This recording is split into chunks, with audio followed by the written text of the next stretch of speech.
The Hospital at Night system is being introduced to support the acute care team to help manage the out-of-hours requests for assistance from all wards.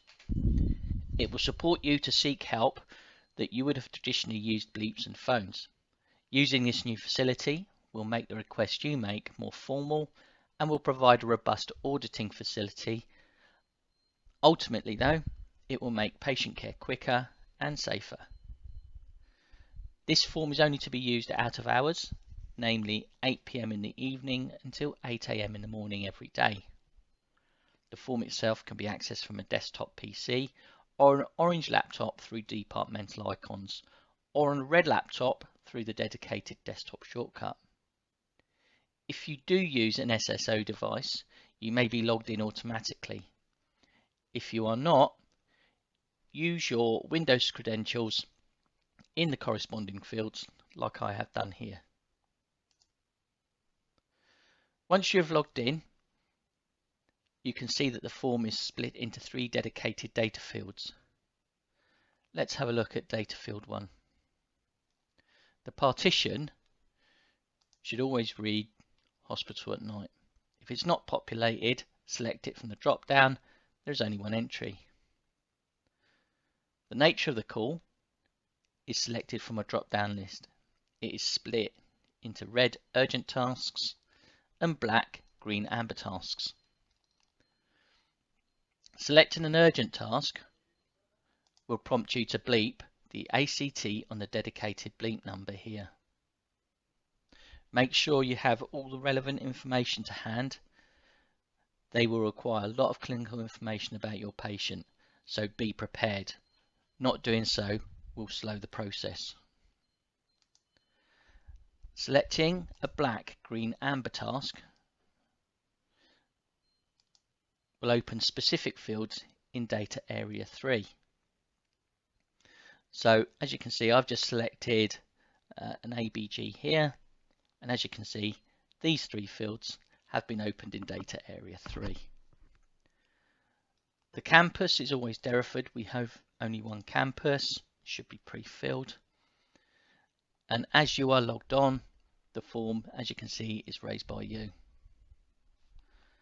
The time required has 2 possible entries: ASAP, which is default, and a specified time if you need the procedure to be carried out a specific date and time.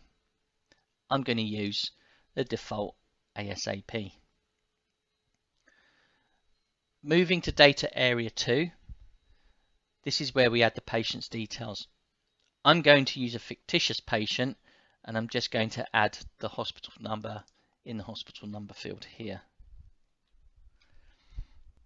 Once I've done that, use the little magnifying glass to find your patient. There we go. The patient, once they are found, will populate here. This information is drawn from SALAS, so please make sure your SALAS information is correct, otherwise the support you're requesting may be delayed as the attending staff may go to the incorrect ward. As you can see, our patient is located on Stonehouse ward here, and if you notice, this will populate the ward in data area 1. Let's move to data area 3. These fields are dynamic and will display depending on the nature of call you've selected in data field 1. Please fill in these fields as fully as you can. So I'm just going to do that now.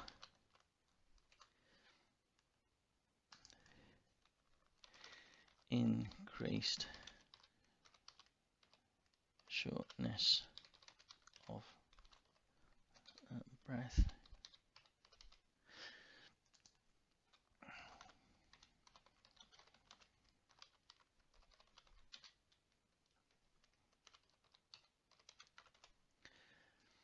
So I filled in those fields as best as I can, and this will help the acute care team when they prepare to attend our request.